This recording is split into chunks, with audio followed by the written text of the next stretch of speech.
이것이 복음이다. 보라 구원과 교회 생활이다. 누가복음 19장 10절 말씀입니다. 인자가 온 것은 잃어버린 자를 찾아 구원하려 함이니라.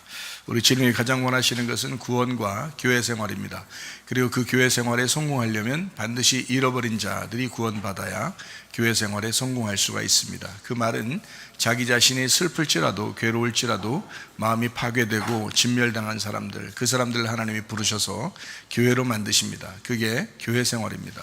그러니까 교회 생활은 자기 자신이 막 살아있어서 교회 생활 잘하는 게 아니고요, 자기 자신이 주님 안에서 내가 자신을 부인하고 내 자신의 십자가를 지고 주님을 따라가는 사람, 그런 겸손하고 온유한 마음을 가진 사람들이 교회 생활에 성공하게 되어 있습니다.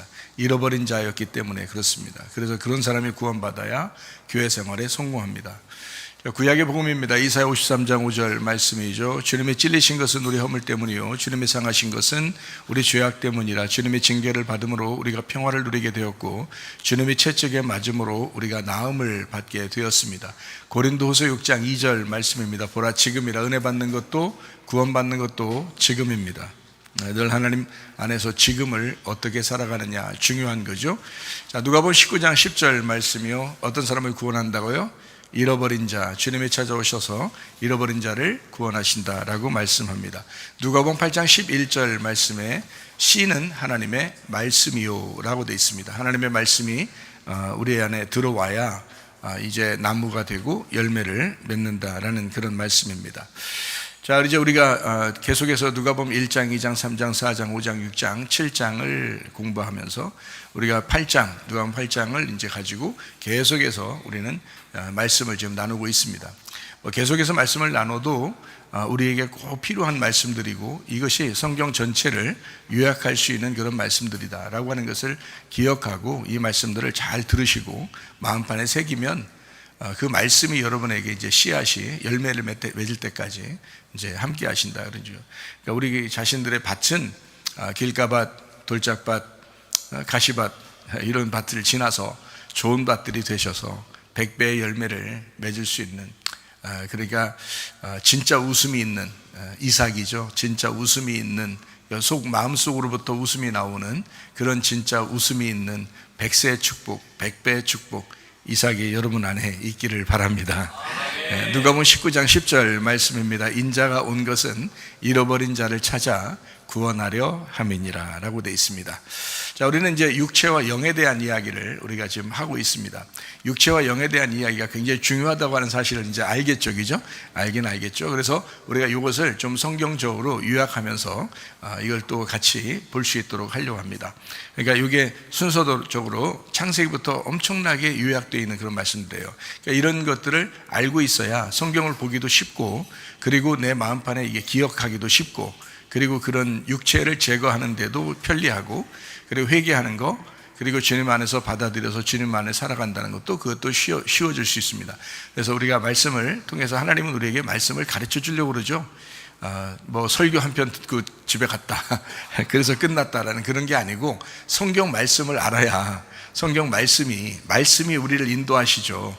그러니까 성경 말씀 들었다, 오늘 한번 듣고 나는 잊어버리든 하든 나는 예배 드렸잖아, 끝났잖아, 이렇게 생각하는 거하고는 신앙생활이 그런 거 가지고는 도움 안 될 것 같아요. 그런 거 가지고는 도움 안 되더라고요. 옛날에 저도 해봤거든요. 그런 거는 도움되는 게 아니라 말씀 자체를 알아야 합니다. 그러니까 말씀 자체를 잘 알아야 되는데, 머리로 아는 게 아니라 머리로도 알고 가슴으로도 알아야 돼요. 그래서 행동으로 나타나야 되거든요. 그렇게 삶을 사는 것이 중요합니다. 그래서 여러분에게 이제 육체를 얘기할 때는 이게 육체가 최고 바닥에 있는 거거든요. 최고 바닥에 있는데, 이제 육체가 어디서 나오는 거냐면 몸에서 나오는 거예요. 육체가. 그러면 몸이 영을 따라가면은 이제 그리스도의 몸으로 살게 되는 거고, 우리 몸이 신체 건강한 몸으로 살게 되는 거고요. 육체로 살게 되면 이제 이 몸을 가지고 죄를 짓는 걸 얘기하는 거예요. 그래서 애굽에 있을 때는 육체도 될 수 있고 몸도 될 수 있어요. 육체도 될 수 있고 몸도 될 수 있어요.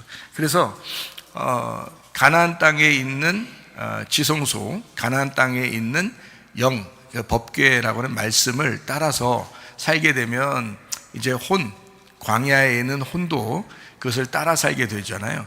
그러면 이제 이 혼이 이제 제대로 영을, 지성소의 말씀을 따라가게 되면요, 그러면 이제 애굽에 있는 나의 몸이 이 광야에 있는 혼, 그리고 지성소에 있는 가나안 땅에 있는 영을 따라가게 돼 있어요. 그러면 애굽도 거룩한 곳이 되는 겁니다. 그러니까 애굽, 광야, 가나안이 다 같이 거룩한 곳이 되는 거죠. 그러니까 우리 몸과 우리 혼과 우리 영이 다 같이 거룩한 몸이 되는 것입니다. 그러면 이제 그리스도의 몸이 되는 거죠. 그것을 교회라고 그러고요. 그런데 이제 이 애굽에서 있는 우리들이 광야의 말씀을 안 듣고 가나안 땅에 있는 지성소의 말씀을 안 들으면 이 애굽에 있는 나의 몸이 육체를 따라간단 말이죠. 그래서 애굽에 있는 바로의 그 짐승의 말을 자꾸 따라서 순종하게 된단 말이에요. 그러면 이제 이게 뭐라고 되냐면 짐승을 따라 사는 것을 음녀라고 이렇게 말하는 겁니다. 그러니까 우리가 신부로서 위로 올라갈 수도 있고 음녀로서 아래로 떨어질 수도 있다는 거예요. 그러니까 그거를 기준을 삼아서 이렇게 위로 올라가냐 아래로 내려가냐를 가름하는 장소가 광야라는 장소입니다. 그래서 광야에 율법을 주는 겁니다. 그래서 율법을 줘가지고 선과 악으로 딱 나누어 주는 거예요. 광야에서 선과 악으로. 그러니까 너는 선하게 살 수도 있고 악하게 살 수도 있다. 네가 뭘 선택한 살 것이냐라는 그런 것을 광야에서 결정하는 거예요. 그래서 광야에 율법을 주기 위해서 하나님은 애굽에 있는 백성을 광야로 끌어내는 겁니다. 그래서 광야에 끌어내서 네가 애굽에서 태어났지만 광야로 끌어낸 너는 그리스도의 몸으로 살게 된다, 율법의 몸으로 살게 된다 해서 끌어낸 거거든요. 근데 이 사람들이 광야의 율법을 버리고 다시 애굽으로 돌아가자 그런 거예요. 그러면 이제 뒤로 거꾸로 후퇴한 거잖아요. 그러면 이걸 갖다 뭐라 하냐면 육체라 이렇게 말하는 거예요. 거꾸로 후퇴했다는 거예요. 여러분이 교회로 나왔어요. 그러면 여러분에게 말씀을 증거합니다. 그런데 여러분이 여전히 그 말씀을 안 듣고 여러분 생각대로 그냥 막 살아가잖아요. 그러면 육체로 다시 돌아서는 겁니다. 그러니까 여호수아와 갈렙은 안 되고 광야에서 멸망하는 사람들이 돼버리는 거죠. 그래서 우리는 그래서는 안 되겠다는 거예요. 그러니까 여러분이 세상에서 구원받아서 나오는데 탈출했는데 말씀을 듣고 가나안 땅으로 들어가야죠. 가나안을 정복해야죠. 지성소에 있는 말씀을 받아야죠. 우리의 영의 그 지시를 받아야 되죠. 그래서 영의 삶을 살 거냐 아니면 거꾸로 애굽에 있는 육체의 삶을 살 거냐, 짐승의 이야기를 듣고 살 거냐 아니면 세상적으로 네가 살다 가겠느냐, 이제 이렇게 구분하는 장소가 광야라는 장소입니다. 그래서 광야 교회 이렇게죠. 이스라엘 백성들 자기 조상들이 광야에 있었고 광야 교회에 있었고 라고 이야기하는 것이죠. 스데반이 마지막에서도 마지막 자기의 그 순교할 때 우리 조상들이 다 광야 교회에 있었다 이렇게 이야기를 하죠. 자, 우리 조상들에 대한 이야기를 하면서요, 자, 마찬가지로 우리는 광야라고 하는 곳에서 말씀, 율법이라는 것을 듣고 우리가 진리로 살게 될 것이냐 아니면 광야의 말씀을 들었는데도 우리가 거꾸로 육체적인 삶을 살 것이냐라고 하는 것은 여러분의 선택의 문제가 있습니다. 여러분의 선택이요. 그러니까 하나님은 우리를 어차피 사랑하셨어요. 그게 아가페 사랑이라고 그랬죠. 이것을, 이 아가페 사랑을 깨닫고 내가 예수를 죽였구나, 나 때문에 예수님이 죽으셨구나 하면 나의 혼이 그분에게, 그 영에게 복종하게 되죠. 그래서 예수님을 받아들이고 그 십자가의 앞에 무릎을 꿇게 되면 우리는 영적으로 구원받은 사람이 되는 거예요. 그런데 이제 예수를 거부하고 거꾸로 다시 돌아가서 내 생각대로 살게 되면 예수의 십자가를 거부하는 것가 되는 거거든요. 그러면 이제 우리를 구원하시고 사랑하시고 아가페 사랑하셨는데 우리는 필레오로 선택을 안 한 거예요. 그러니까 한마디로 말하면 하나님 쪽에서 나한테 짝사랑을 한 거예요. 하나님 쪽에서 날 짝사랑해요. 여러분, 짝사랑은 결혼을 할 수 있나요, 없나요? 못해요. 짝사랑으로서는 결혼 안 되고요. 왜 그 둘이 다 같이 사랑해야지 결혼하게 되냐면 결혼식 날 혼인 서약을 하거든요. 혼인 서약을 할 때 한 사람은 사랑한다고 고백하고 한 사람은 사랑한다고 고백 안 하면 한쪽만 짝사랑한 거거든요. 그러면 결혼이 성립이 안 됩니다. 결혼이라고 하는 것은 신랑도 신부도 둘 다 사랑한다고 해야 그게 결혼 서약이 되는 거예요. 결혼 약속이죠. 언약입니다. 그러니까 분명한 것은 우리가 주님께서는 우리를 사랑한다고 아가페 사랑했어요. 그러면 나도 그 아가페 사랑을 받아들이겠습니다. 나도 사랑합니다 라고 베드로가 내가 주님을 사랑합니다 라고 얘기하듯이 우리도 그런 고백을 해야 되거든요. 우리도 주님을 사랑합니다 라고 고백을 해야 되는데 그게 말로만 그냥 속이려고 사기치려고 주님 사랑해요, 주님 사랑해요, 주여 주여 아멘 아멘 이렇게 하면은 사기범이죠. 사기범. 근데 진짜로 주님을 사랑해야 되거든요. 그러면 주님을 사랑한다는 게 뭐예요? 말씀을 사랑한다는 거거든요. 교회를 사랑한다는 거거든요. 그래서 말씀과 교회를 사랑함으로써 진짜가 되는 거거든요. 그러면 그 사랑이 성립이 되는 거예요. 그러면 나의 필레오가 주님의 아가페하고 하나가 돼요. 그러면 아가페하고 필레오가 서로 하나가 된 사랑이 이루어져. 그건 결혼이라 그러는 거예요. 성경에서 말하는 결혼. 그런데 사람들은 예수님 믿는다고 하고 구원받았다고 하면서 예수를 사랑하질 않아요. 교회를 사랑하질 않아요. 그러면서 자기는 구원받았다고 얘기하는 거예요. 그러니까 하나님 입장에서 볼 땐 참 이상한 거예요. 이 사람들이 완전 사기치는 사기범들이 아니면 도저히 이렇게 말할 수가 없는데, 그래서 주님께서도 그렇게 말씀하는 거예요. 야, 니네가 주여 주여 한다고, 아멘 아멘 한다고, 사랑 한다고 사랑하는 게 아니야. 진짜 내 뜻을 알아야지. 내 뜻을 알고 내 의도를 알고 내 마음을 알아야지. 그래서 신랑 신부가 서로 상대방의 마음을 이해하고 서로 상대방의 마음을 그래서 그걸 대화라고 그러거든요. 대화가 통해야 되는 거예요. 한 사람이 일방적으로 주장하고 한 사람은 무조건 종처럼 노예처럼 살아간다면 이것은 결혼 생활이 아니죠. 신랑과 신부가 아니란 말이에요. 주인과 종의 관계죠. 그러면 서로 부부라고 말하지 않죠. 근데 하나님하고 나하고 친구처럼 그렇게 서로 사랑하자, 결혼하자라고 하는 것은 쌍방간의 사랑을 고백하고 쌍방간의 대화가 돼야 된다는 거예요. 그러면 대화가 돼야 된다는 건 하나님의 마음과 내 마음이 서로 일치가 되고 얘기가 돼야 된다는 거거든요. 대화가 돼야 된다. 이걸 대화가 된다라고 해서 이걸 뭐라 하면 기도라고 그럽니다. 기도라고 하는 단어가 뭐냐면 기도라는 건 하나님과 내가 대화한다는 거예요. 교통한다는 겁니다. 서로 이 마음이 이해가 된다는 거예요. 우리는 하나님 마음이 이해가 되고 하나님은 우리 마음이 이해가 된다는 거지. 하나님은 우리 마음을 다 이해했어요. 문제는 뭐냐면 어디에 있냐면 문제는 우리에게 있는 거예요. 우리가 하나님 마음을 이해하고 있느냐 하는 거예요. 그게 이제 성경 말씀이에요. 그러니까 성경 말씀을 통해서 하나님 마음을 우리가 다 알 수는 없지만 우리가 하나님 마음을 이해하면서 가는 거예요. 하나님 마음을 이해하는 거. 그래서 하나님 마음이 이해가 된다, 그 말씀이 이해가 된다 하는 거를 영과 진리의 예배라 그러는 거예요. 영과 진리의 예배. 하나님이 파헤쳐졌다. 내가 하나님을 파헤쳤다. 그래서 하나님을 깨달았다. 몸과 마음으로, 머리와 가슴으로 하나님을 알게 됐다. 이거를 예배라 그러는 것입니다. 예배 성공, 영과 진리의 예배, 이렇게 되는 거죠. 그러니까 아직도 여러분이 하나님을 잘 모르겠다 그러면 여러분은 예배 실패를 너무 많이 했었던 거예요. 예배 실패를 너무 많이 했었던 거예요. 이런 좋은 말씀을, 이런 말씀들을 계속해서 듣는데 마음속에 간직하지 못한다면 이건 실패한 예배예요. 마음속에 간직하는, 너무 좋은 말씀이다, 이 말씀을 내가 간직해야지, 이 말씀대로 내가 살아야지 하면은 예배 성공하는 거예요. 그러니까 여러분, 하나님 마음을 이해한다는 거 머리로 이해하고 또 가슴으로 이해하나, 참 중요한 말씀이다. 이 말씀들을 그러려니까 뭐가 방해한다는 거예요? 육체라는 수건이 우리를 방해해요. 그래서 가려놓는다고요. 수건이 가려진다. 그래서 이 수건이 가려진다는 거를, 이 수건을 벗겨내는 걸 언제 벗겨졌어요? 수건이 이렇게 가려졌는데 수건을 벗겨냈어요. 언제 벗겨졌어요? 이건 여러분이 고린도후서 3장을 읽어보면 이해가 돼요. 거기에 써 있어요. 고린도후서 3장에. 자, 이 수건이 언제 벗겨진다고요? 예수님이 죽으실 때 벗겨지는 거예요. 그래서 예수님 죽으실 때 벗겨지는 거를 알려주기 위해서 휘장을 찢은 겁니다. 휘장. 그 휘장이 수건이에요. 휘장이 수건. 그래서 이걸 히브리서에서는 휘장은 예수님의 육체니라 이렇게 한 거예요. 그러니까 죽은 것이 분명하죠. 죽은 것이 뭐가 죽었다는 게 분명한 거예요? 육체가 죽었다는 게 분명한 거죠. 그죠? 휘장은 저의 육체니라 이렇게 돼 있죠. 그래서 휘장, 육체를 찢고 우리로 하여금 통과하도록 한 거예요. 하나님을 만날 수 있도록 이렇게 통과하도록, 영이 통과될 수 있도록 그렇게 만들어 놓은 겁니다. 그게 휘장을 찢어놓은 거예요. 이거를 모세의 그 때를 얘기해서 고린도후서 3장에 바울은 뭐라고 했냐면 수건이 덮여 있었다. 모세 때는 수건이 덮여 있었다. 근데 이 수건이 예수님이 오시면 다 벗겨진다 이렇게 됐어요. 벗겨지는데 아직도 너희는 수건을 덮어놓고 살고 있다 이런 거예요. 그럼 뭘 덮어놓고 살고 있다는 뜻이에요? 육체죠. 그렇죠. 육체를 덮어놓고 살고 있다는 거예요. 육체를 덮어놓고 살 때는 말씀이 깨달아진다, 안 깨달아진다? 안 깨달아진다.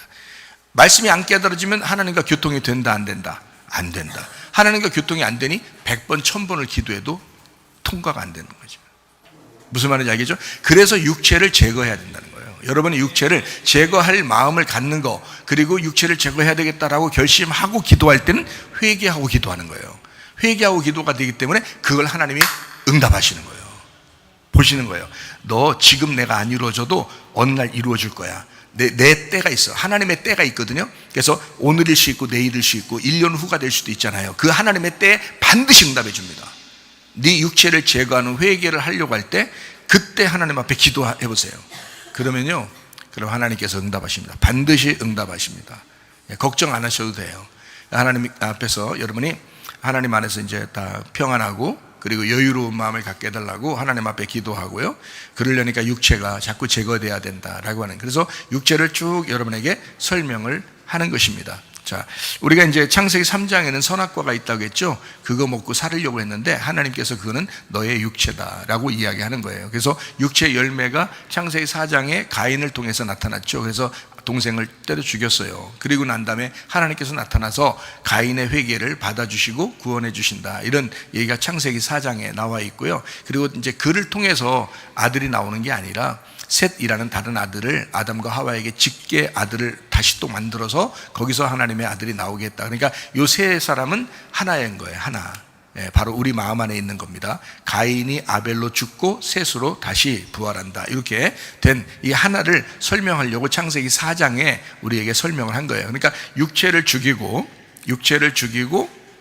육체 때문에 아벨이 대신 죽은 거예요. 그래서 육체 때문에, 가인의 육체 때문에 아벨이 죽임당했잖아요. 그러니까 나의 육체 때문에, 나의 땅의 운명 때문에 예수님이 대신 죽으셨다는 겁니다. 그렇죠? 그리고 예수님, 부활하신 예수님을 붙들고 그분 안에서 하나님의 아들이 된다라는 것이 셋이라는 아들이 나온다라는 그런 이야기가 창세기 4장에 나오는 것입니다. 창세기 6장에는요 2절부터 8절까지의 말씀에 하나님의 아들이 사람의 딸들과 이제 결혼하게 되는 것입니다. 결혼하게 되면 이게 천사와 사람과의 결혼이에요. 그리고 영과 육의 결혼입니다.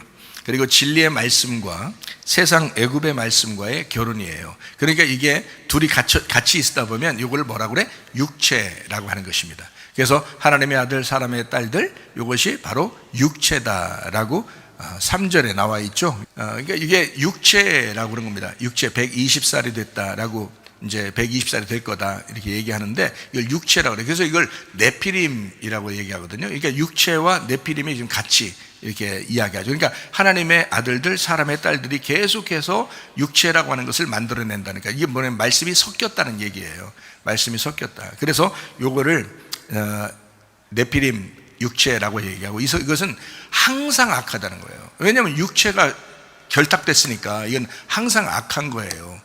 예수님이 이 땅에 오셔서 예수님 혼자는 의인입니다. 그런데 예수님 혼자는 의인인데 사람의 육체를 입고 왔다 할 때는 어때요? 예수님이 죽을 수밖에 없는 시간이란 말이에요. 그 시간은, 이 땅에 있는 기간에는 무조건 죽음으로 끝나야 돼요.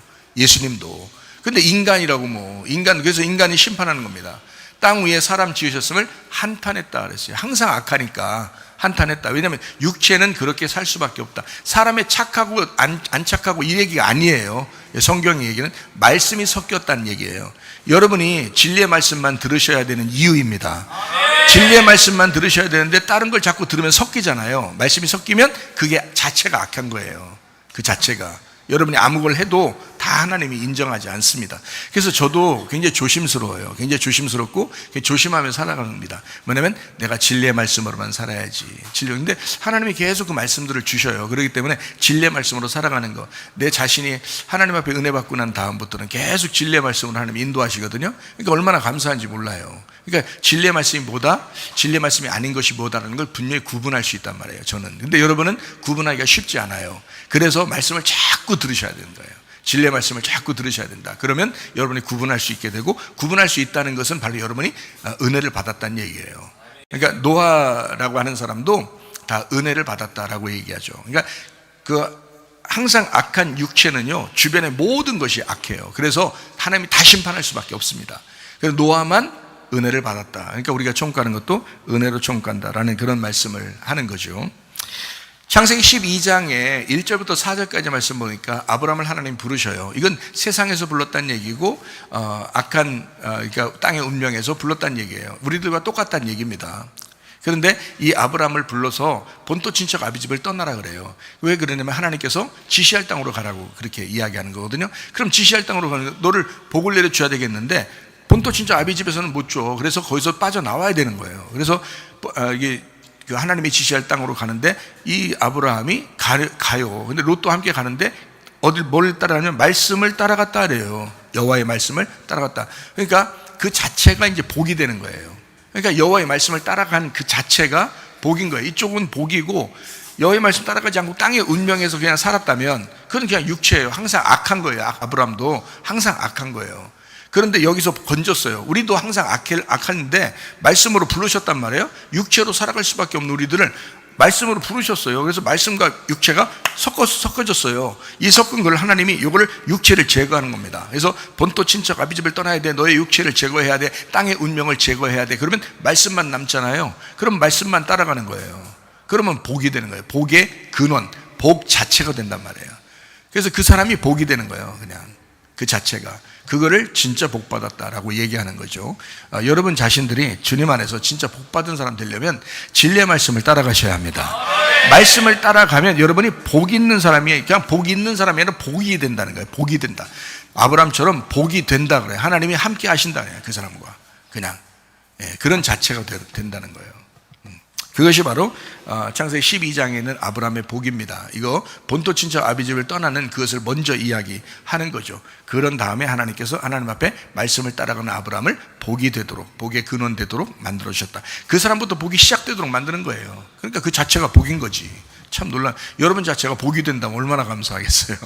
그러니까 여러분을 축복하는 자가 복을 받고 여러분에게 좀 해코지하려고 그러면 그 사람이 저주를 받고 하나님께서 그와 함께 한다는 거거든요. 그냥 그 사람과 그 자체가 돼버린다는 거예요. 하나님이. 그러니까 말씀을 따라간 사람들이 이렇게 된다는 거예요. 근데 어떤 사람이 이렇게 된다고요? 본토 친척 아비집을 떠난 사람, 육체를 떠난 사람, 땅의 운명을 벗어난 사람. 이렇게. 제가 이걸 세 개를 왜 같이 얘기해 주는지 알겠죠? 본토 친척 아비집이라는 말이 육체라는 말이고 그리고 땅의 운명이라는 말이에요. 그래서 그거를 벗어나야지 된다. 그러니까 그건 다 어디에 있는 거예요? 네 안에 있는 거야. 네가 태어난 첫째 아담, 너 자신이야. 너 자신이 본토 친척 아비집이야. 너 자신이 육체야. 너 자신이 땅의 운명이야. 이걸 벗어나야 돼. 그러면 누구만 남어? 말씀이라는 예수님만 남어. 말씀이라는 하나님만 남어. 너 뭘만 구해야 돼? 성령을 구하라 그랬지? 말씀만 구하라 그랬지? 천국만 구하라 그랬지? 하나님만 구하라 그랬지? 그거 따라가라고 하는 거예요. 이해가 되겠죠? 그러면 이게 다 벗어난 거야. 벗어나고 주님만 따라가니까 뒤에 것이 다 벗어난 거지. 그렇게 살으라는 거예요. 그게 복이 된다라고 이야기하는 것입니다. 출애굽기 17장 13절부터 16절까지의 말씀을 보니까 아말렉과 함께 전쟁을 하게 됩니다. 그때 주님께서 말씀하신 아말렉을 완전히 없애버려서 기억도 못하게 할 것이다 라고 해요. 그리고 이제 그 이름을 여호와 니시라고 불렀어요. 여호와 니시라는 해석을 뭐라고 했냐면 아말렉과 더불어 대대로 싸우시리라 이렇게 말한 거예요. 자, 이 말은 뭐예요? 아말렉이 우리 속에 있다는 거죠. 육체가 우리 속에 있다는 거죠. 땅의 운명이 우리 속에 있다는 거죠. 그죠? 그러니까 우리의 속에 있는 이것을 옛사람을 완전히 계속해서 하나님이 싸워주시겠다는 거예요. 그럼 하나님이 뭔데 우리하고 싸워요? 하나님이 뭐 어떤 식으로 싸워요? 말씀이시니까 말씀으로 싸운다는 거예요. 그래서 말씀을 계속 여러분에게 전달하는 이유입니다. 말씀을 계속 전달하면요, 하나님의 말씀을 전달하면 여러분 속에서 계속 갈등이 일어나고 계속 전쟁을 하고 계속 영적 싸움이 일어나기 시작한다는 거죠. 여러분 속에서. 그냥 멀쩡하게 세상에서 살 때는 갈등이 없었어요. 양심의 가책도 없었고 별로 뭐 그냥 뭐 이렇게 전쟁하는 것도 마음에 괴로움도 없었어요.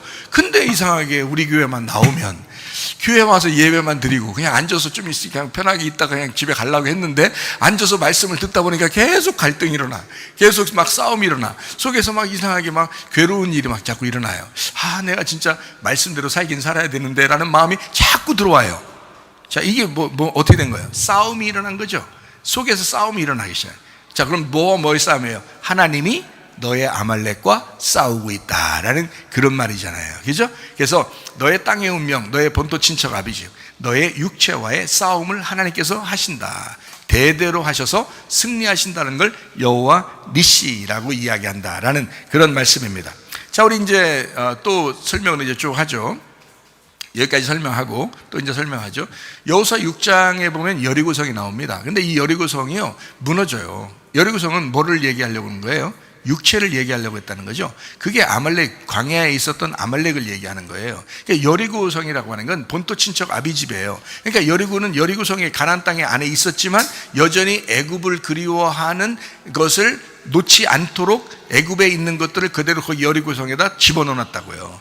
그래서 여리고성은 아래로 내려가는 곳에 있고, 이 여리고성을 아주 거대한 성이라고 그래요. 이거는 사람이 싸워서 이길 수가 없어요. 7바퀴 도르라고 그러고 하나님께서 싸워서 이기신 거예요. 하나님이 싸워 이긴다는 건 아말렉과의 싸움이죠. 육체와의 싸움입니다. 너의 본토 친척 아비집이 애굽에 있어야 될 것이 가나안 땅에도 와 있다는 거예요. 가나안 땅에도.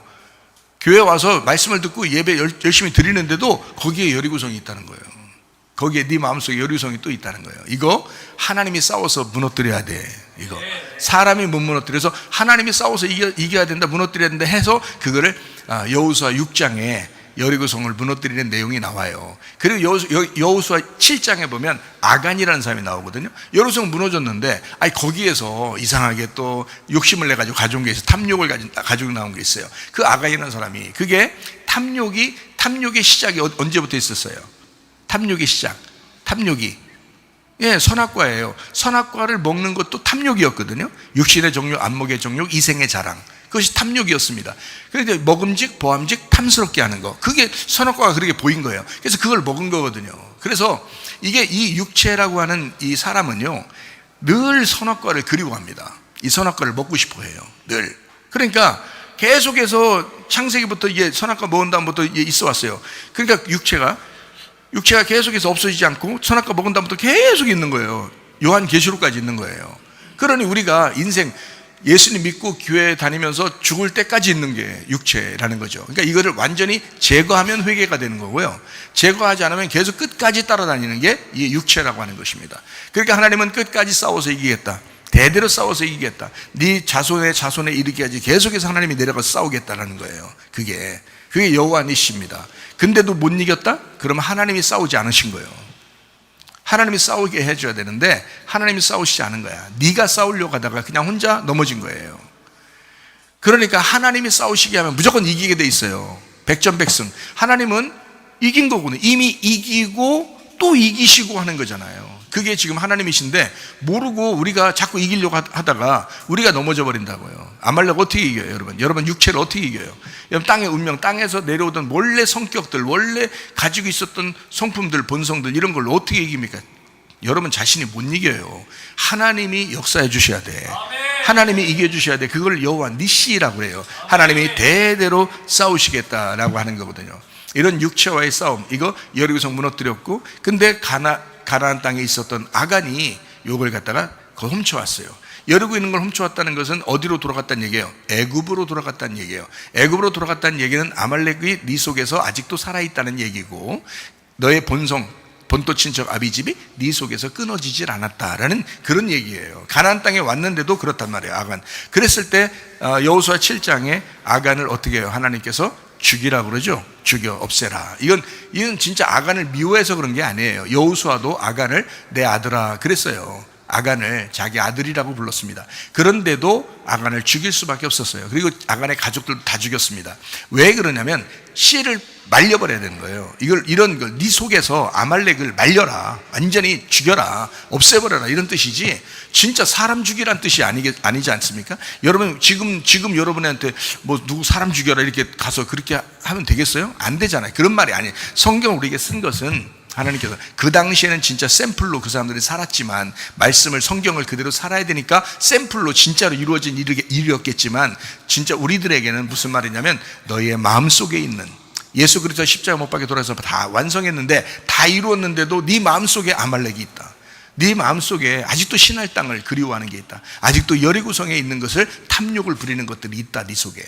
다시 말하면 이걸 쉽게 얘기해서 풀어서 여러분에게 얘기해 준다면, 자존심이 아직 살아있다, 너 교만이 아직 살아있다, 너 욕심이 아직도 살아있고, 너 미워하는 게 아직도 살아있고, 너 용서하지 않고 사랑하지 아니하고 교만한 것이 그렇게 아직도 살아있다, 너 음란한 것이 아직도 살아있고, 거짓말하는 것이 아직도 살아있고, 너 이렇게 탐욕을 부리고 다른 걸 좋아하고 니꺼 하는 거, 이런 것들이 다 살아있다는 거야. 이게 다 육체잖아요. 육체. 이런 육체가 아직도 살아있는 거예요. 이거는 죽어야 마땅한 거예요. 예수님이 십자가 못 박혀 돌아가시면서 다 없애버렸는데, 근데 네 속에서는 살아있다는 거지. 네 속에서는. 그러니까 주님을 따라간 사람들은 반대 어떻게 돼? 네가 죽어야 돼, 이렇게 하는 거예요. 네가 죽어야 돼. 예수님은 죽으셨잖아. 예수님은 죽어서 없애버려 끝났잖아. 근데 우리는 안 죽는 거야. 우리는 안 죽고 자기 자신 스스로 이걸 살리는 거예요. 아말렉을 살리고 육체를 살리고 땅의 운명을 살려서 내 승질머리 하나도 안 고치는 거예요. 이걸 계속해서 속에서 막 불끈불끈하는 걸 그대로 가지고 있는 거예요. 그러면 여러분 어떻게 해야 돼요? 이걸 예수 믿는다고는 하는데 이게 계속 안 없어져요. 어떻게 하겠다는 거예요? 예수님이 싸워주셔야 돼요. 예, 승리하신 주님이 십자가로 싸워주셔야 돼. 그러니까 여러분이 기도하지. 그걸 기도하라는 거지. 하나님, 내가 회개합니다. 이걸 기도하라는 거잖아요. 회개합니다. 이거는 네가 기도해야 돼. 회개합니다. 이거는 하나님 이것도 해주세요, 저것도 해주세요. 이거는 기도 안 해도 해줘요. 그건 얘기 안 해도 해줄 수 있어요. 근데 회개하는 건 네가 해야 돼. 회개하는 건 구원 달라고 하는 거, 구원 받는다고 하면서 육체를 제거하지 못하는 그런 삶을 얼마나 많이 살아가냐고요. 그러면서 구원 받았다고 얘기하는 거예요. 말이 안 되는 거거든요. 그러니까 실제로 우리가 구원 받았으면 진짜 구원받은 삶이 우리 속에서 나타나야 돼요. 그래야 진짜 구원이거든요. 그래서 회개하라. 진짜 회개하라. 완전히 회개하라는 말은 완전히 너 죽어라는 뜻이거든요. 너 완전히 침례받아라. 완전히 너 끝내버려라. 너 할례를 받아라. 완전히 육체를 끊어내라. 이런 것이 이제 회개거든요. 그렇게 회개하고 그러면 구원이야. 구원은 하나님이 주시는 거야. 구원은 네가 막 갖는 게 아니야. 하나님이 주시는 거지. 하나님이 사랑을 주시는 거잖아요. 하나님이 구원을 주시는 거잖아요. 은혜를 주시는 거잖아요. 그죠? 예, 하나님이 복을 주시는 거예요. 아니 무슨 여러분이 기도하지 않는, 여러분의 그 생각지도 않는 어떤 그 좋은 일들도 하나님이 주실 수 있어요. 근데 문제는 뭐냐? 네가 할 수 있는 건 딱 하나인데 회개하는 거야. 회개하는 거. 그럼 뭘 회개해야 된다는 거예요? 너 본토 친척 아비에서 태어났던 이걸 회개하라는 거고, 육체를 회개하라는 거예요. 너의 본성을 회개하라는 거예요. 네가 이제까지 살아왔던, 네가 그렇게 살아가려고 할 수밖에 없었던 너의 운명을 회개하라는 거예요. 그거 회개하면 하나님이 탁탁탁 주시는 거예요. 하나님이. 야, 회개했냐? 천국 줄게. 회개했냐? 은혜 줄게. 회개했냐? 너 겸손하구나. 은혜 줘버릴게. 막 이러잖아요. 하나님, 너 회개했냐? 막 성령 줄게. 회개했냐? 천국을 줄게. 회개했냐? 말씀 줄게. 회개했냐? 하나님 줄게. 회개했냐? 너 네가 원하는 거 뭐 있냐? 그런 거 줄게. 이러잖아요. 회개했느냐? 요것만 물어보는 거예요. 하나님이. 다른 거 물어보지 않습니다. 너희가 기도했으니까, 너 달라고 했으니까 하나님 내가 줄게. 그게 아니라고요. 그거는 그냥 줄 수도 있어요. 기도 안 해도. 제가 분명히 얘기합니다.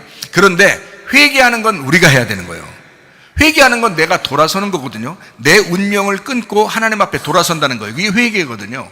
나를 죽이고 예수에게 내가 돌아가겠습니다. 나 진짜 구원받고 싶습니다. 땅의 운명에서 내가 벗어나 하늘의 운명을 선택하겠습니다. 내가 하나님을 사랑하겠습니다 라고 고백하는 거란 말이에요. 하나님은 우리에게 내가 널 사랑한다라고 고백했잖아요. 하나님 우리에게 고백했어요. 그러면 내가 이제 고백할 차례란 말이에요. 내가 고백하지. 하나님 내가 믿습니다. 하나님 내가 당신을 인정합니다. 내가 당신을 신뢰합니다. 내가 당신을 사랑합니다. 이게 어떻게 된 거예요? 이게 진짜 믿음이잖아요. 내 쪽에서의 믿음. 그래서 결혼이 성립되는 거란 말이에요. 그걸 회개라 그런다고요. 회개해야 결혼이 성립되는 거고, 결혼이 성립되면 남편의 것이 다 신부의 것이 됩니다. 이해가 돼요? 남편 것이 다 신부 거예요. 아버지 것이 다 아들 거고요. 이해가 돼요?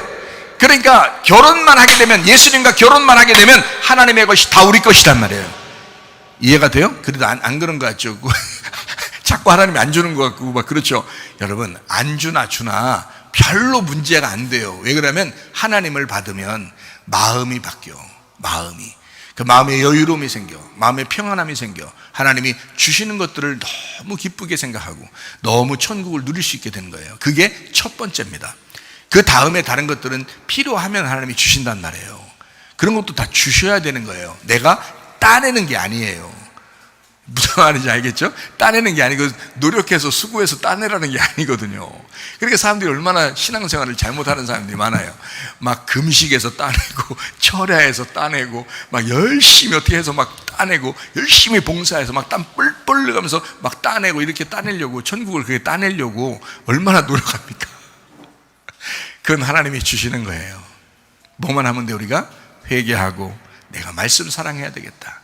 회개하고 내가 주님 이제 드디어 주님을 내가 사랑해야 되겠다. 내가 회개하고 내가 주님의 교회를 내가 사랑해야 되겠다라고 결심하는 거, 이건 우리가 해야 된단 말이에요. 우리가. 그러니까 간단해요. 우리 보고 하라는 건 아주 간단합니다. 주님을 선택하래요. 주님을 선택하래요. 주님을 사랑한다고 고백하래요. 교회를 사랑한다고 고백하래요. 그렇게 우리 보고 간단한 거 하나 하라는 거예요. 얼마나 쉬워요. 이렇게 쉽게 오라는 거예요. 그게 믿음이에요. 믿음. 그게 믿음으로 오라는 거예요. 천국에 은혜 받아서 오라는 거예요. 참 놀랍죠.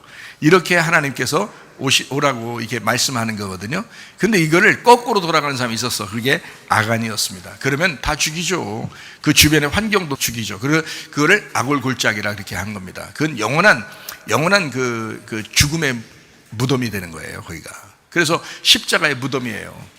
그 아골골짜기에서 그 백합화가 필 수 있도록, 샤론의 꽃이 필 수 있도록, 부활의 꽃이 필 수 있도록 만드는 것이 하나님의 역사예요. 그 아골골짜기에 예수님이 스스로 내려가 죽으시고 우리 보고 여기에 오지 말고 너희들은 이걸 건너뛰어라, 그리고 부활의 영광을 받아라 라고 주님은 말씀하시는 겁니다. 그러니까 아간을 따라가지 말고 예수 따라가시기를 바랍니다.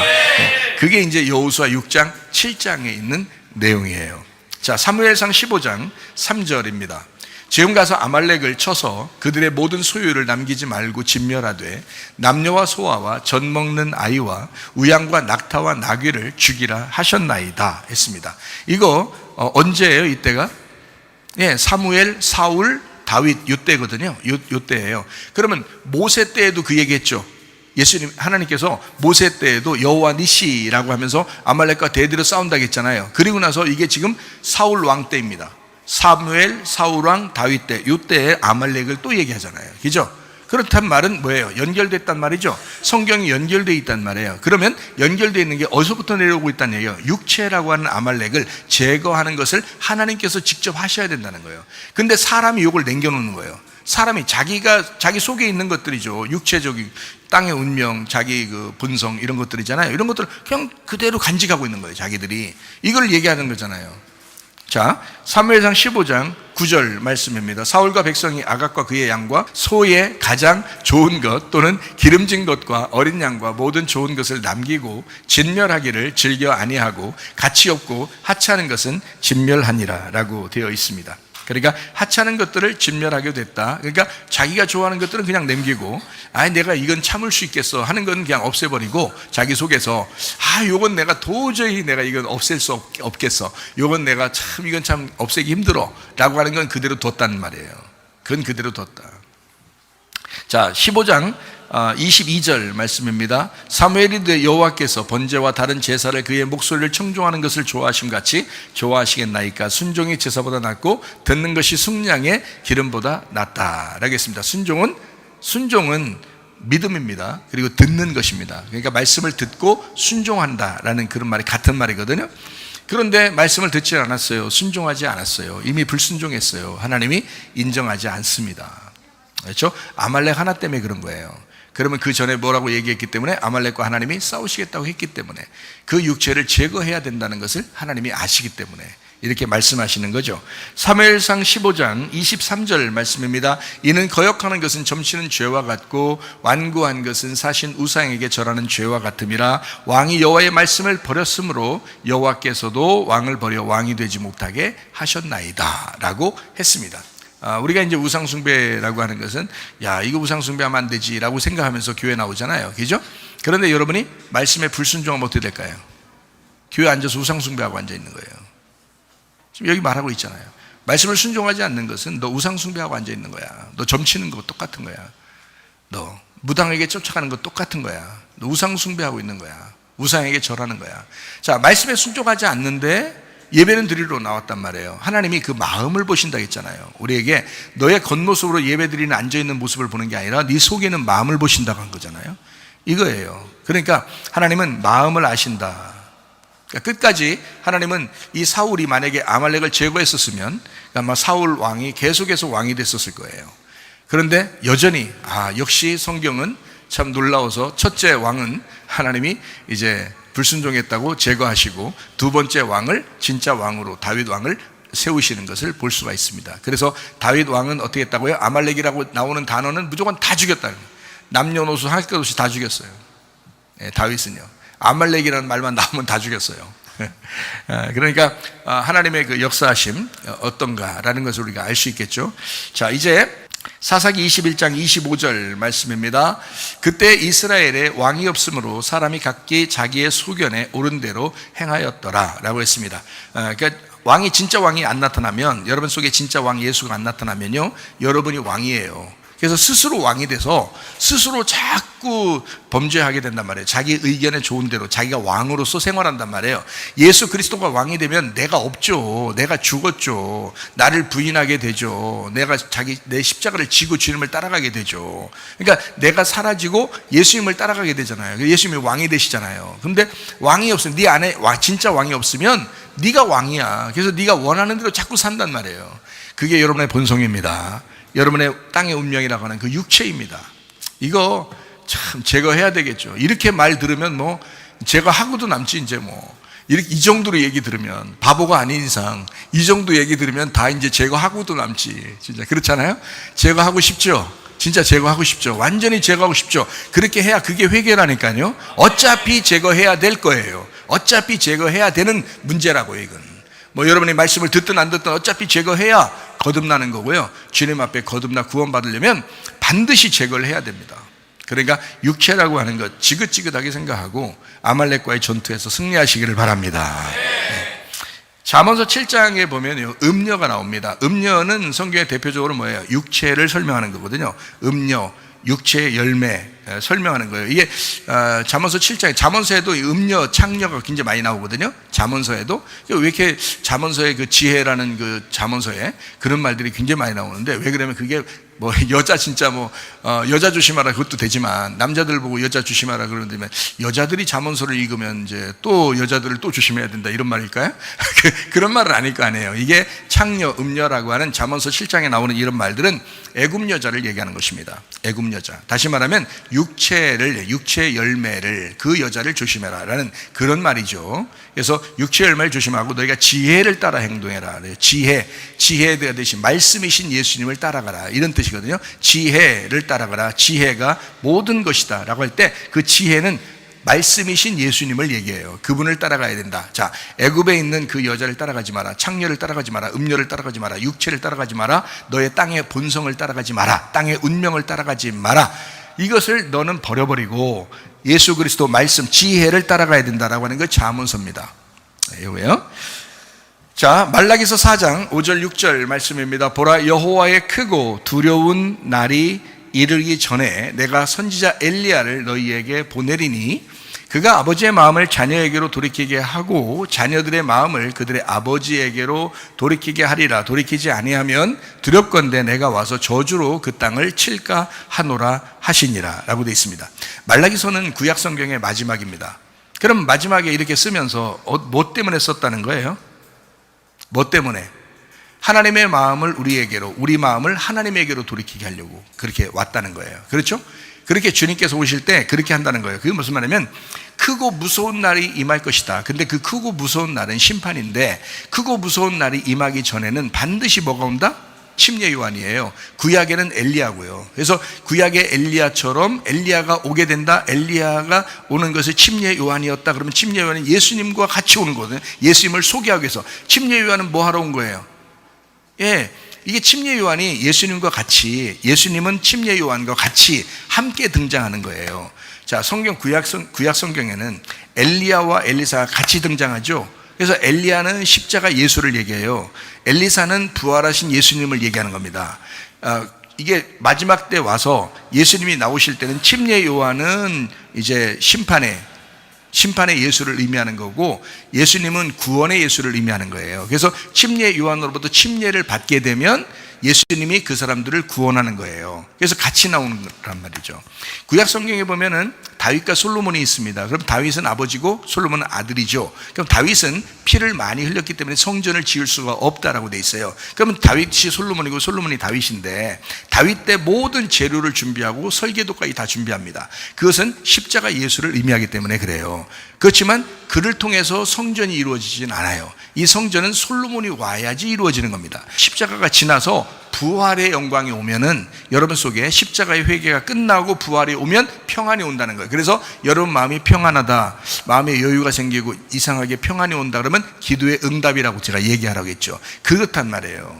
그러니까 다윗으로 기도하고 솔로몬으로 완성하는 거예요. 그러니까 자, 성전을 설계도를 다윗이 만들고 그 다음에 재료도까지 다 준비하고 나무를 다 준비하고요, 솔로몬이 그걸 가지고 성전을 완성한다는 겁니다. 그러니까 십자가와 부활이죠. 엘리야와 엘리사도 마찬가지고요, 똑같은 의미예요. 침례 요한과 예수님은 같이 나오는 겁니다. 그래서 와가지고는 어떻게 해요?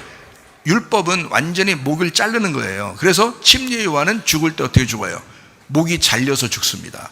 왜요? 목이 율법으로 목을 잘라놔야 십자가라는 예수 그리스도를 통해서 그 죽음을 맞이한 자가 머리를 바꾸는 거거든요. 머리를 바꿔서 예수님이 나의 머리가 되시면 몸이 교회가 되는 거거든요.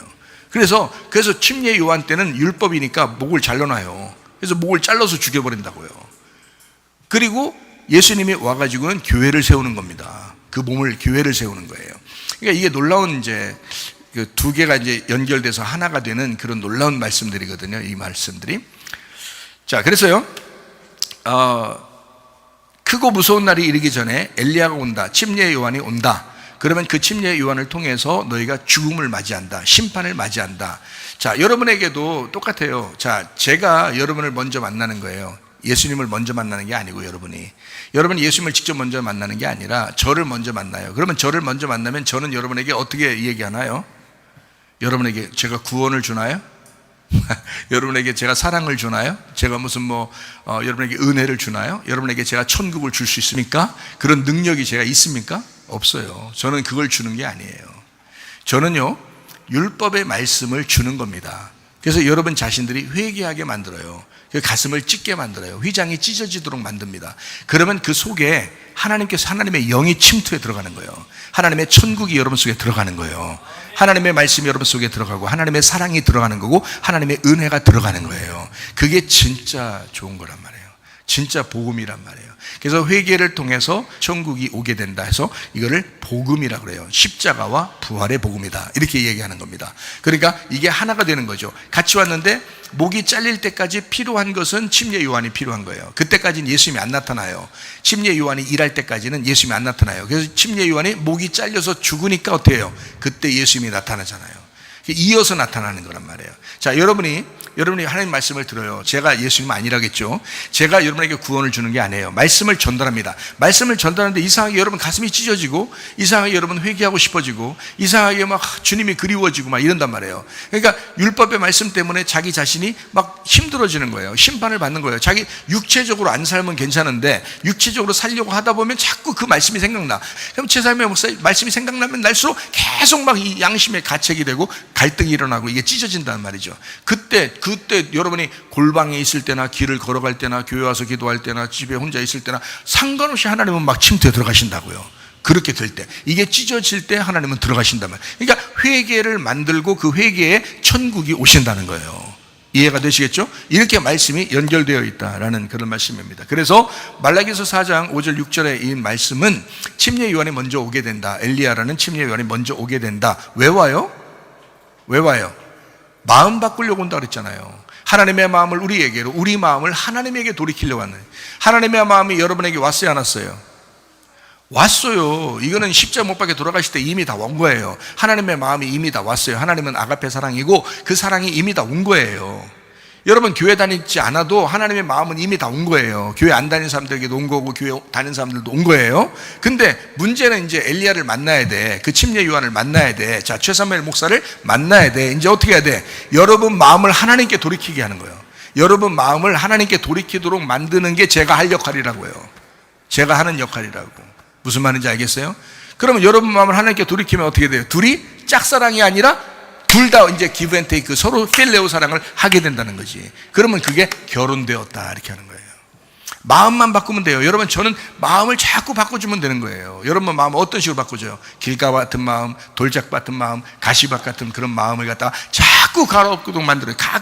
말씀을 계속 줌으로써 말씀이 자꾸 여러분 그 씨앗이 들어가서 자꾸 갈아엎는 거예요, 여러분.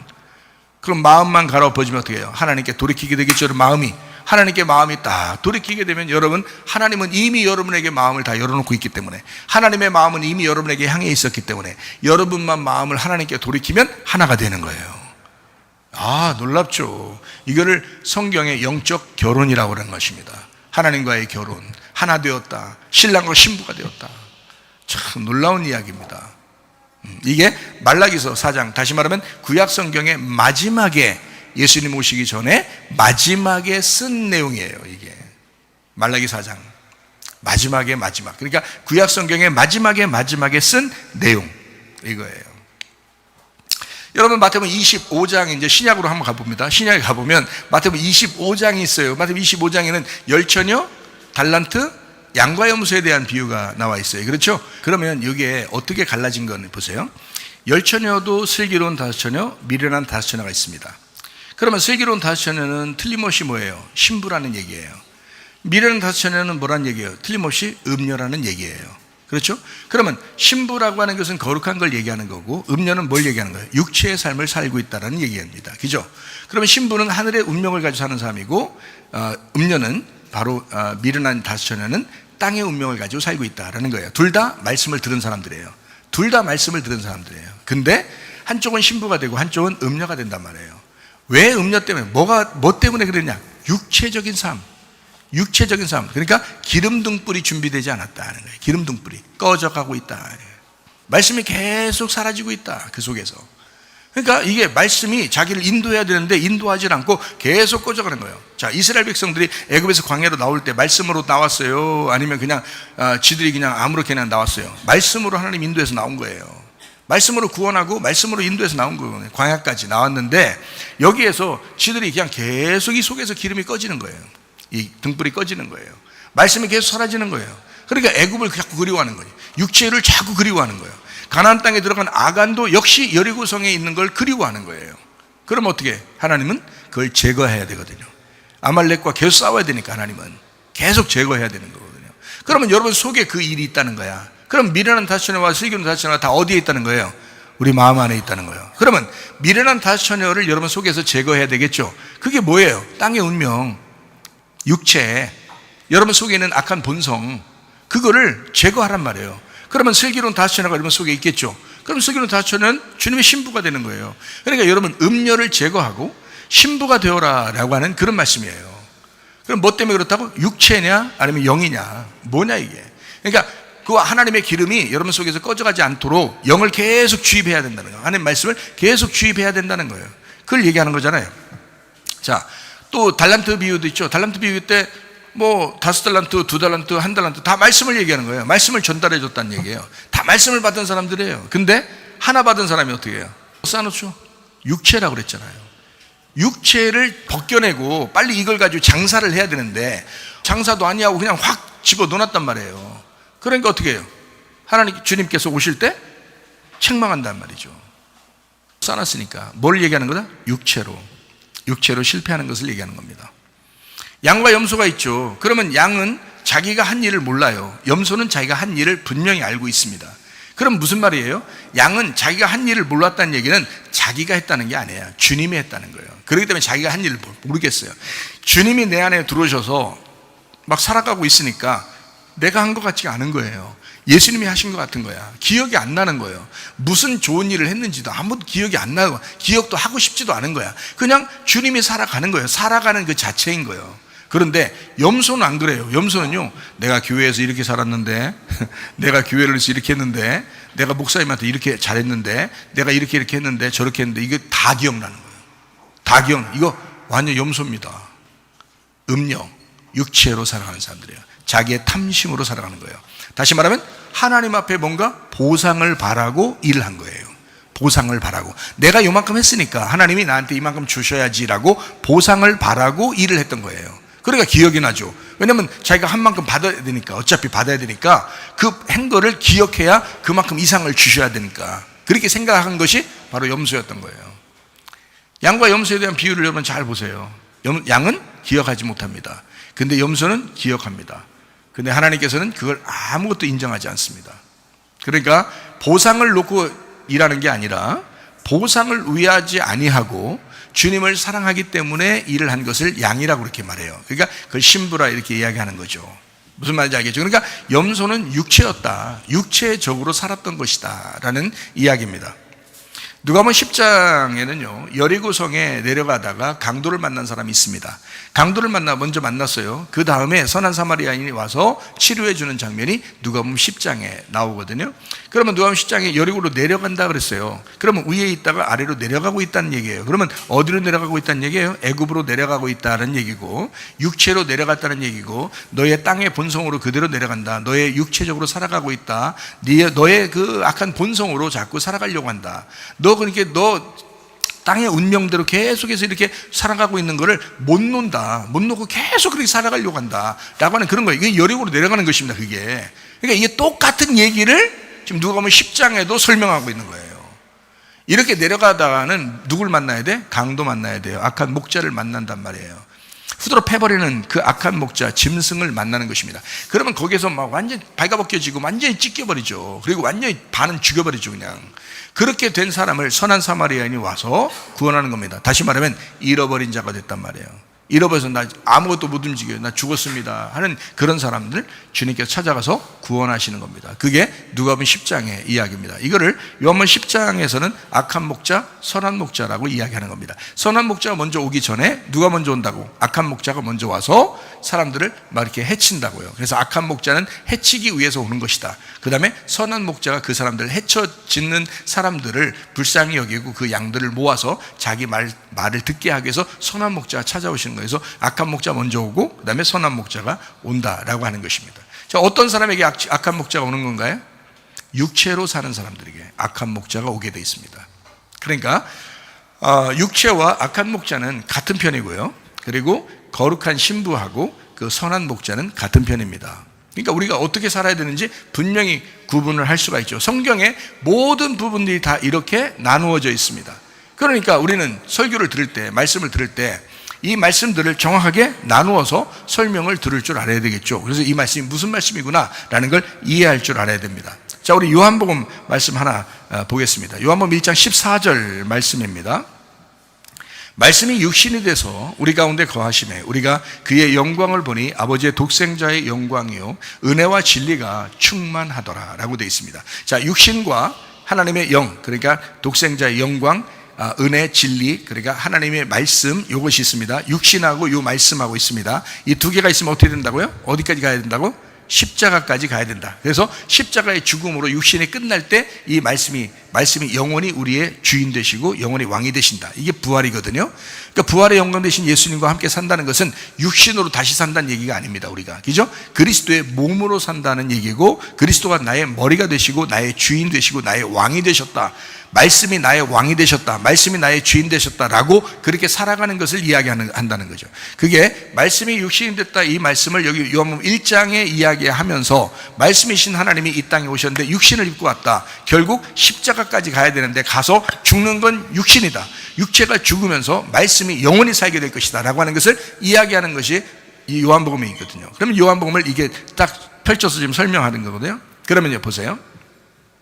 이 땅에서 지금 말씀과 육신이 같이 있어요. 우리는 말씀을 들어요. 그러면 이 땅에서 하늘나라의 운명으로 살아가려면 어떻게 해야 돼요? 땅의 육신이 제거돼야 되겠죠. 십자가를 져야 된단 말이에요. 그래서 나를 부인하고 내 자신의 십자가를 지고 주님을 따라가야 된단 말이에요. 그러면 주님이 그렇게 말씀에 부활하신 것처럼 우리도 육체를 제거하고 말씀을 따라간다, 말씀 안에서 부활해야 된다라는 그런 말씀이거든요. 자, 그러면 여기서 이제 성경을 한번 좀 더 보도록 하겠습니다. 마가복음 12장 25절부터 27절까지 말씀입니다. 사람이 죽은 자 가운데서 살아날 때에는, 자, 죽은 자 가운데서 살아날 때에는 장가도 아니가고 시집도 아니가고 하늘에 있는 천사들과 같으니라. 죽은 자가 살아난다는 것을 말할진대 너희가 모세의 책 중 가시나무 떨기에 관한 글에 하나님께서 모세에게 이르시되 나는 아브라함의 하나님이요 이삭의 하나님이요 야곱의 하나님이로라 하신 말씀을 읽어보지 못하였느냐. 하나님은 죽은 자의 하나님이 아니요 산 자의 하나님이시라. 너희가 크게 오해하였도다 하시니라 라고 되어 있습니다. 여기에 죽은 자와 산 자에 대한 이야기가 나옵니다. 죽은 자는 뭐고 산 자는 뭐예요? 죽은 자는 언약이 없는 사람을 얘기합니다. 하나님의 언약이 없는 사람을 죽은 자라 이렇게 이야기해요. 그러면 산 자는 반대로 뭐가 되겠어요? 언약이 있는 사람, 주님의 언약이 있는 사람을 산 자라고 얘기합니다. 그러면 하나님은 어떤 자의 하나님이 아니요, 어떤 자의 하나님이다?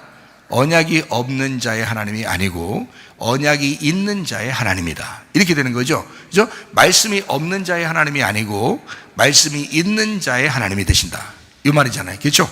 자, 이걸 이제 통해서 보면 하나님은 언약이 없는 죽은 자의 하나님도 되시고, 제가 볼 때는 그렇습니다. 하나님은 언약이 없는 죽은 자의 하나님도 되시고 언약이 있는 산 자의 하나님도 되신다, 저는 그렇게 본다. 왜 그러냐? 하나님은 지금 시대에 예수님 십자가 못 박혀 돌아가시면서 다 이제 모든 걸 완성했어요. 다 이루셨습니다. 그러니까 지금은 죽은 자의 하나님도 되시고 산 자의 하나님도 되신다는 거예요. 죽은 자와 산 자의 하나님이시다, 이것이 바로 주님이십니다. 자, 그러면 로마서 14장 9절 말씀을 보겠습니다. 이를 위하여 그리스도께서 죽었다가 다시 살아나셨으니 곧 죽은 자와 산 자의 주가 되려 하심이라. 제 말하는 게 이해가 되겠어요? 마가복음 12장에는 뭐라고 되어 있다고요? 죽은 자의 하나님이 아니고 산 자의 하나님이다 라고 되어 있죠. 그런데 로마서 14장 9절에는 뭐라고 되어 있다고요? 죽은 자와 산 자의 주님이시다, 이렇게 되어 있잖아요. 그렇죠?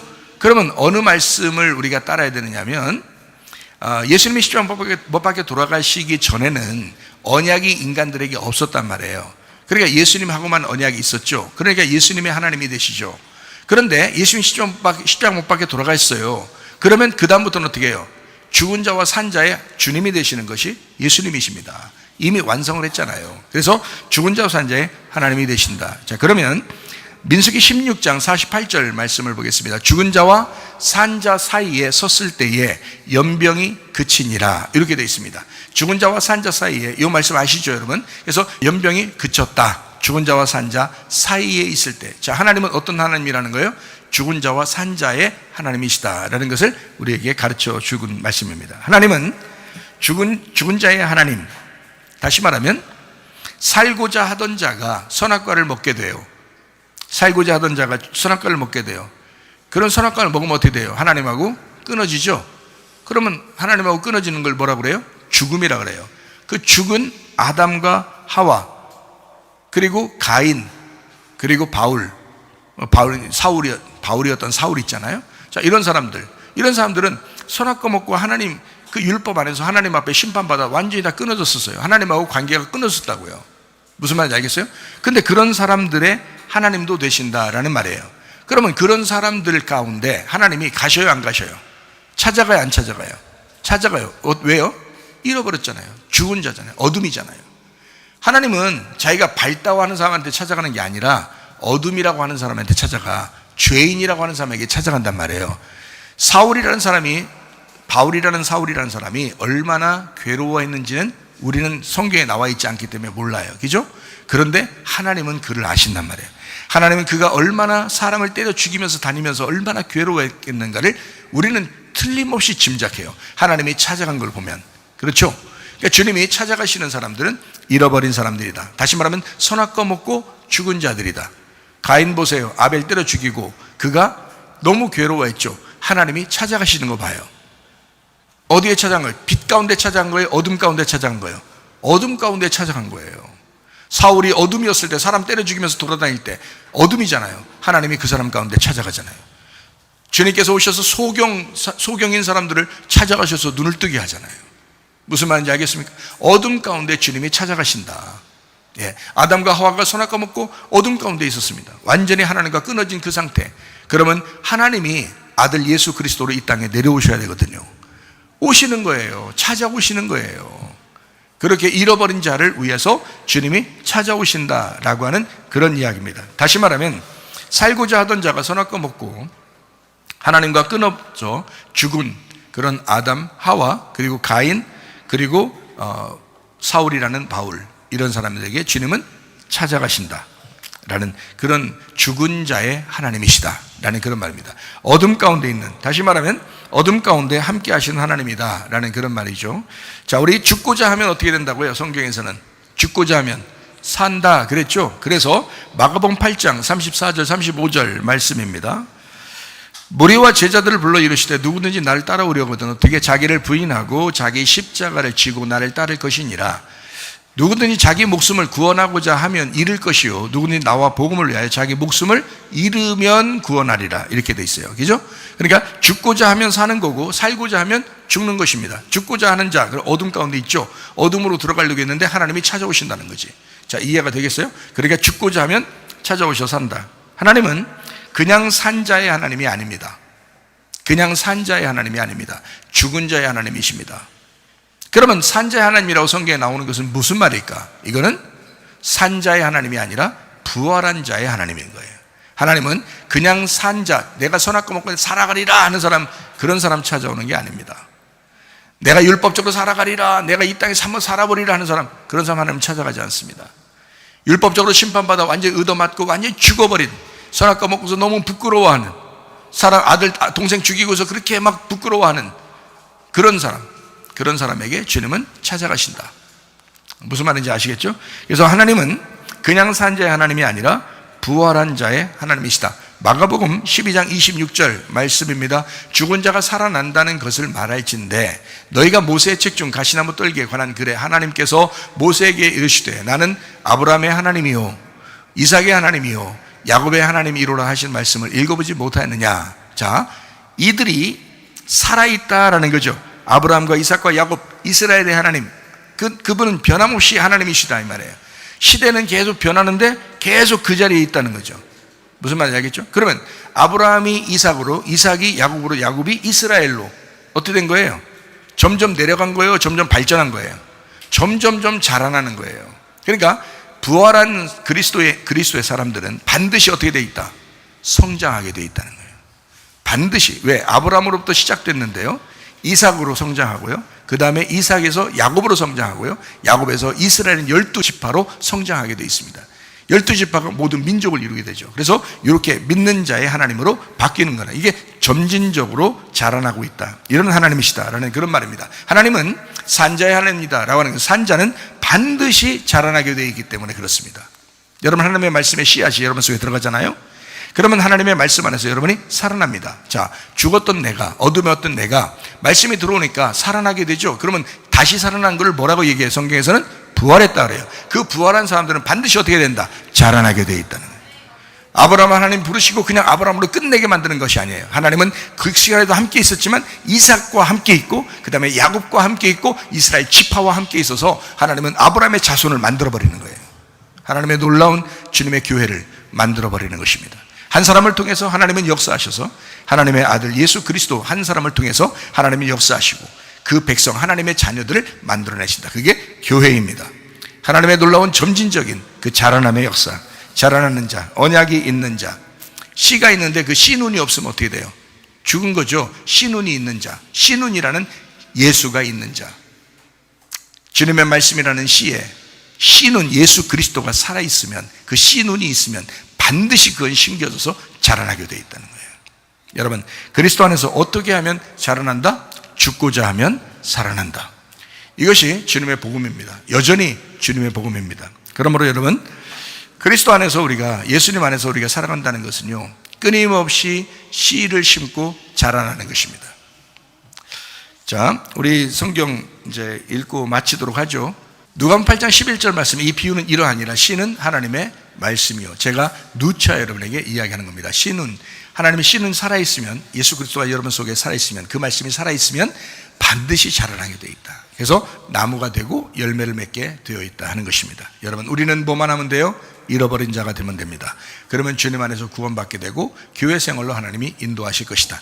누가복음 19장 10절 읽고 마치도록 하겠습니다. 인자가 온 것은 잃어버린 자를 찾아 구원하려 함이니라. 우리 하나님 아버지 사랑과 은혜를 감사드립니다. 하나님 아버지, 우리 그리스도 예수 안에서 구원받은 자들, 하나님의 말씀을 받은 자들이 반드시 교회 생활 안에서 자라나게 도와주시옵소서.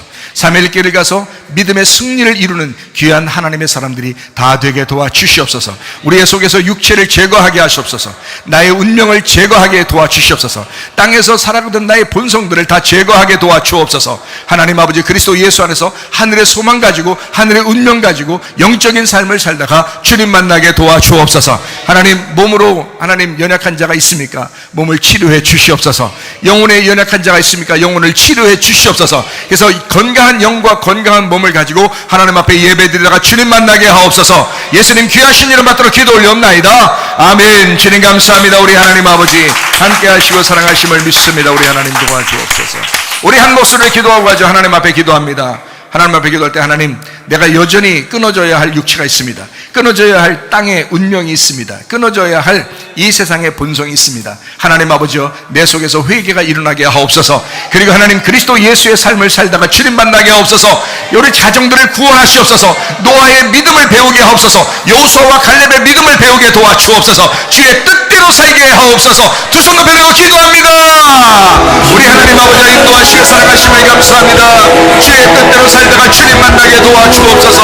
하나님 아버지 함께 하시고 사랑하심을 감사합니다. 입맛을 드시고 우리 하나님을 찬양합니다.